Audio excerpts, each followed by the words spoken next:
코로나19 위기를 딛고 동학개미가 만든 사상 최고가 랠리. 그러나 과도한 영끌, 레버리지, 가상화폐 투자 등 부작용이 속출하는데 대한민국의 미래는 자본시장에 있다. 위기 속에 피어난 기업들의 경쟁력, 불법 공매도, 주가 조작 감시, 선진 수준의 투자자 보호까지. 자본시장이 대한민국의 희망이다.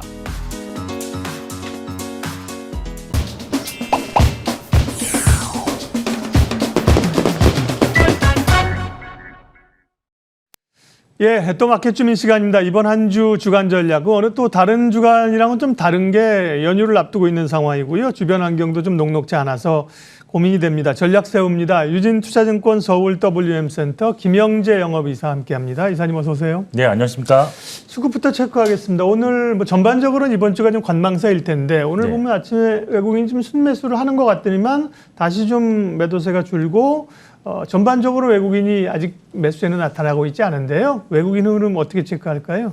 네, 사실 9월 달 들어서 지난주까지 외국인들이 한 970억 정도 순매도를 코스피에서 보였는데 확실히 좀 매도세는 줄어드는 그런 모습이 나타나고 있습니다. 사실 지금 몇 달 전, 몇 개월 전 그런 것과 비교해 봐도 상당히 줄어드는데 지금 제가 지난 8월에는 외국인이 한 6조 2,400억 순매도했고 7월 달에는 5조 700억 순매도, 그리고 6월은 약간 주춤해서 7천억 순매도했고 5월은 8조 4,910억 원을 순매도했는데 9월은 이제 700억 수준이니까 상당히 900억 수준이니까 상당히 줄었다라고 볼 수 있는데 주간별로 좀 이렇게 나눠서 보더라도 상당히 이거는 좀 의미가 있습니다.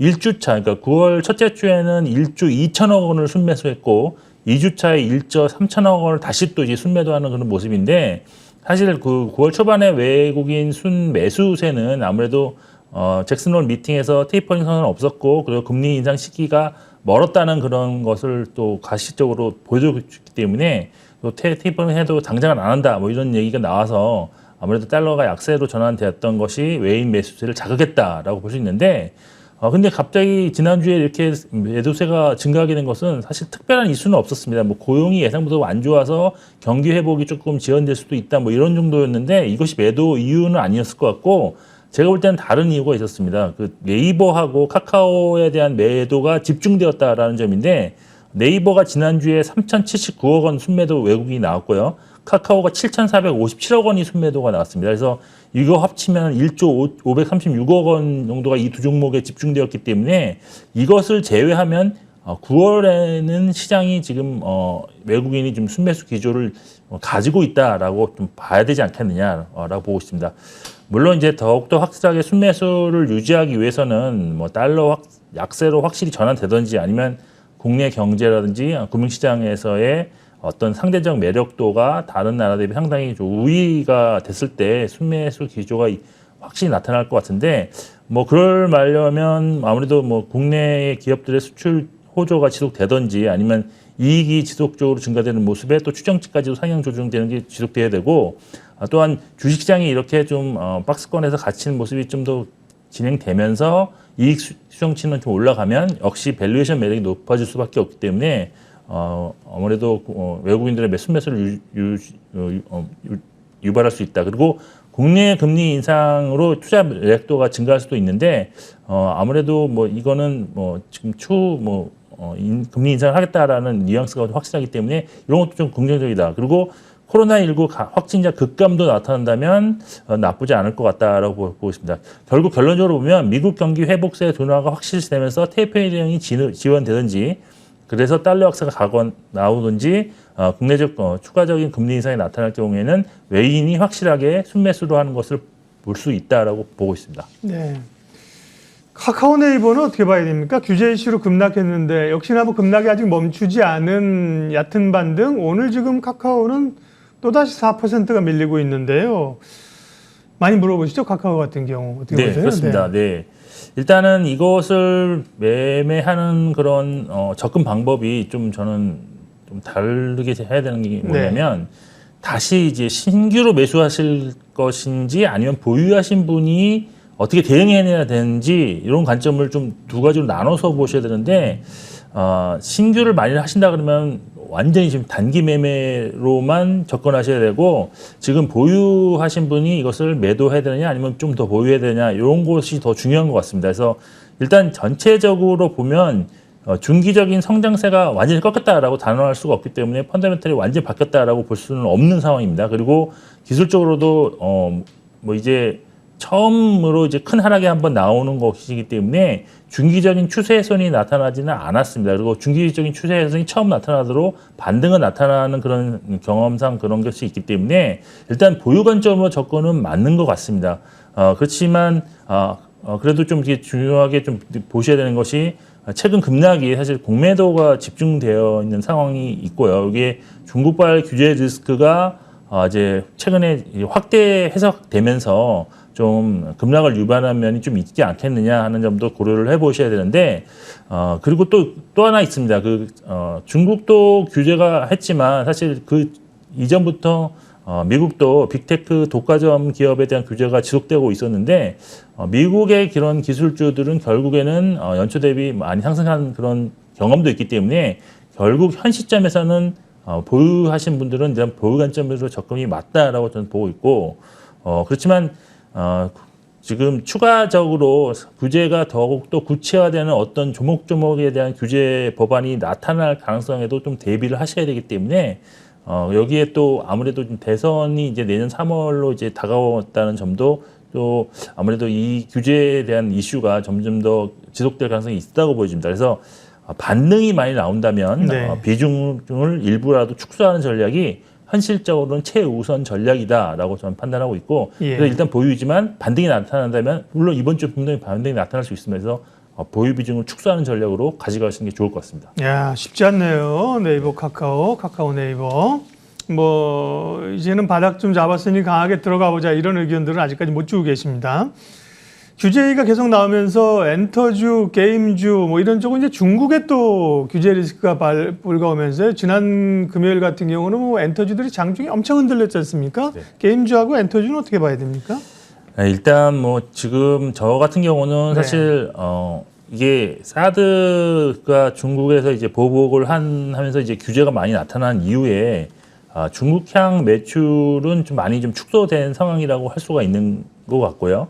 그래서 사실 실적에 큰 영향은 현재로서는 좀 없는데 오히려 최근 올해 같은 경우는 규제가 좀 해소된다는 그런 모멘텀이 나왔을 경우에 상당히 이제 주가가 크게 상승하는 경향을 저희가 경험을 했습니다. 대표적으로 중국의 뭐 게임 판호를 좀 열어주었던 그 당시에 주가가 크게 상승했는데 그리고 또한 이제 글로벌하게 중국에 국화되지 않고 여러 나라의 이제 글로벌 시장으로 좀 많이 좀 확장하는 그런 모습도 나타났기 때문에 저는 중국 규제가 엄청난 뭐 실적에 타격이 된다 뭐 이렇게 보고 있지는 않습니다. 그렇지만 이런 뭐 중국 규제의 다른 이슈, 이거 말고 다른 이슈, 그러니까 만일 최근 뭐 엔터라든지 아니면 게임이 이런 종목들이 무증을 한다든지 아니면 합병 아니면 뭐 매각에 대한 그런 기대감 등을 이슈로 좀 상승을 좀 많이 한 종목들이 있습니다. 그래서 밸류에이션보다 훨씬 더 높은 가격을 받고 있는 그런 종목들이 좀 있는데 결국 이런 것들이 이제 궁극적으로 해소된다면 결국 밸류에이션이 다시 정상적으로 돌아갈 가능성이 있다. 결국 주가가 좀 떨어진다는 얘기겠죠. 따라서 추세가 지금 완전히 지금 아직은 다 뭐 하락으로 접어든 종목 그렇게 많지는 않지만 혹시라도 추세가 완전 하락으로 자리 잡은 종목은 반드시 저 비중 축소로 좀 대응하시는 것이 바람직해 보인다라고 좀 보고 있는데 예를 들어서 NC소프트 같은 경우는 NC는 60만 원이 깨졌어요. 네, 대세 하락하는 그런 모습이 지금 나타나고 있다고 저는 보고 있습니다. 그래서 네. 물론 일격도가 있기 때문에 반등은 언제는 하겠는데 그 반등을 이용해서 꼭 비중을 좀 축소하셔야 되지 않겠느냐라고 판단하고 있습니다. 네. 그러게요. 뭐 국내 규제, 중국 규제 얘기로 뭐 성장주들이 된소리를 좀 맡고 있는 흐름들이고요. 반전에 좀 기회를 찾아볼까요? 왕이 외교부장이 이번 주 내일이군요. 14, 15일 방한하잖아요. 중국 관련주들 뭐 크게 사실 기대감은 없는데 조금 눈여겨볼 만한 기업이 있을까요? 글쎄요, 저는 뭐 이게 이번에 방문 자체가 무슨 한국만 따로 꼭 집어서 방문한 것도 아니고 지금 한국에서 요청을 받아들여서 좀 방한하는 것으로 좀 알려지고 있는데 지금 왕이 부장이 베트남, 캄보디아, 싱가포르를 거쳐서 한국에 이제 14일날 방문을 하는데 한 하루 정도 있다가 갈 예정이라고 합니다. 그래서 아무래도 뭐 그동안 뭐 지금 사실 이번 하계 올림픽에서 나타났지만 이렇게 뭐 국가 원수들이 잘 가지 않는 현상들이 나타났기 때문에 아무래도 베이징 동계올림픽이 이제 얼마 안 남지 않아서 문 대통령을 초청을 하는 그런 모습을 보일 가능성이 있다고 일단 보여주고요. 그리고 시진핑 주석의 방안은 뭐 계속 올 때마다 논의가 되는 건데 이런 모습 그것도 뭐 시장에서는 뭐 예전에 다 재료로서 나왔기 때문에 그렇게 크게 뭐 연관성을 갖는 그런 종목을 발견하기는 어렵지 않겠느냐라고 보여지고 네. 북한 관련해서도 논의가 있을 것으로 보는데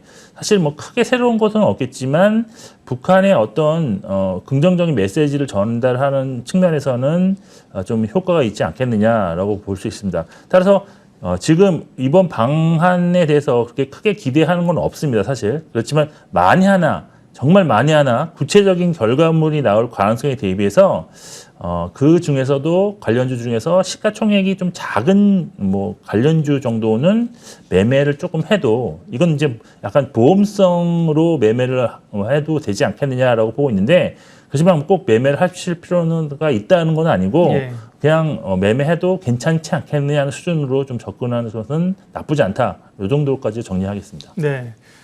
그 삼성이 폴더블 새로 나오고 나서 사실 휴대폰 제품이 잘 팔리면서 휴대폰 부품주 같은 경우는 굉장히 탄력 있게 갔는데요. 이제 애플이 또 아이폰 13 시리즈를 발표를 하게 되는데요. 14일 현지 시간으로 14일 오전 10시니까 이제 우리 시간으로 내일이 되겠는데요. 애플 관련주들 좀 움직입니까? 제가 볼 때는 저희가 이제 과거 경험상 애플 네. 관련주들의 특징이 그 발표 전까지 움직이다가 이제 발표부터는 이제 완전히 꺾여지는 모습이 많이 나왔습니다. 그래서 네. 지금 아마 뭐 조금씩 발표 전에 오른 것도 없잖아요. 그렇죠, 지금. 그렇습니다. 그런데 이번에 또 보면 이게 홀수 연도기 때문에 또 그렇게 큰 기대가 없는 것이 사실입니다. 예. 과거 경험상 보면 아이폰 시리즈가 홀수에는 잘 안 팔렸고 주가도 별로 안 좋았다는 그런 경험이 있는데 이게 사실 무슨 뭐 스펙이 많이 변한 것도 아니고 또 스펙이 변한다 해도 그 스펙을 보고 사는 게 아니라 기존의 그 스마트폰이 좀 어느 정도 문제가 생겼을 때 이게 반응 교체 주기라는 것이 항상 있기 때문에 이런 주기를 좀 보시는 것이 좀 더 좋지 않겠느냐. 일단 사실 판매하는 차원에서 보면은 기능성보다는 소비자의 주기가 더 중요하다고 봤을 때 사실 특징적으로 뭐 이렇게 이번에 추가되는 기능이라고 할 것 같으면 글쎄요 뭐 인공위성에 좀 접근이 가능하다 뭐 이 정도인데 사실 그런 것으로 인해서 판매가 크게 증가할 가능성은 뭐 크지 않다라고 보고 네. 있습니다. 그리고 지난해 뭐 거의 아이폰 12가 너무나 잘 팔렸기 때문에 교체 주기로 따지면은 올해보다는 내년보다 내후년 이 정도가 더 되지 않을까. 그래서 글로벌하게 지금 뭐 1억 2천만 대에서 1억 5천만 대까지 뭐 이렇게 사이로 팔렸던 걸로 나오고 있는데 이런 것을 본다 그러면 이번 아이폰 13의 그런 판매는 좀 부진하지 않을까라는 걱정도 있어서 결국은 물론 이제 변수가 있습니다. 뭐 경쟁사인 LG전자랑 화웨이가 퇴출되면서 여기에 수요를 어떻게 흡수하느냐 이것도 문제일 수도 있는데 그것이 꼭 애플 아이폰으로 간다는 그런 점 보장도 없는 것이 사실입니다. 그래서 지금 시장에서는 기대 반 우려 반인데 저는 우려 반이 좀 더 많지 않겠느냐라고 판단하고 있습니다. 네. 네. 오늘 뭐 2차 전지 강한 거 말고는 그러니까 여러모로 뭐 이슈를 찾기가 좀 어려운 그런 상황입니다. 예, 마무리 전략 좀 주세요. 이번 주 연휴를 앞두고 있는데 어떻게 될까요? 네, 제가 지난 시간에 이제 제가 2주 만에 나오기 때문에 네. 반등은 그 추석 일주 전 그 전까지, 그러니까 지난주까지 반등이다라고 말씀드렸는데 이런 것들이 뭐 다 공감하시는 것 같습니다. 그래서 사실 이제 잭슨 미팅 이후에 반등이 서서히 지금 마무리되고 있고 지난 주말 그 후반부부터는 하락 종목들이 훨씬 더 많이 나오는 그런 날이 많아지고 있습니다. 그래서 이미 이제 현금을 확보하는 시도가 시작되었다라고 보여지고 이번 주에는 저는 전약 후강 정도로 보고 있는데 과거 연휴 전날에는 좀 강했던 경이 있어서 아무래도 이제 현금을 확보한 이후에 그 이후에는 이제 확실히 소신 투자자들이 매수하는 그런 국면으로 전환될 가능성이 있습니다. 그래서 결국 추석 연휴 직후에 나오는 FMC의 그런 것을 대비하는 전략으로 가야 되는데 저는 그냥 보험성으로 이것도 금리 인상 수혜 업종인 보험, 은행주를 좀 저점 매수하는 전략으로 좀 가시는 게 좋고 네. 전반적으로 비중 축소 베이스 전략으로 가시는 것이 좋지 않겠느냐라고 판단하고 있습니다. 은행주 같은 경우는 뭐 카카오뱅크가 들어와서 엄청나게 바람몰이 했다 밀리는데 기존 은행주들 이렇게 보시는 거죠? 그렇죠. 사실 네. 그 카카오뱅크 때문에 그 업종 전반적인 지수라든지 그래프 차트가 너무 왜곡된 면이 좀 있습니다. 그렇지만 이제 사실 은행이랑 보험이 있으면 저는 보험을 더 선호하는 편인데 네. 은행은 그만큼 꾸준하게 아주 뭐 잘 올라온 면이 있습니다. 그래서 그런데 여기 플러스 금리 인상도 있지만 여기에 이제 배당 매력도 항상 있는 것이기 때문에 이런 면을 감안해서 그냥 시중 은행 중에서 대표적인 은행주들 좀 관심 있게 보셔도 나쁘지 않을 것 같습니다. 예, 추석을 앞둔 월요일 또 변동성이 있는데요. 주간 전략 유진투자증권 김영재 이사님과 함께했습니다. 고맙습니다.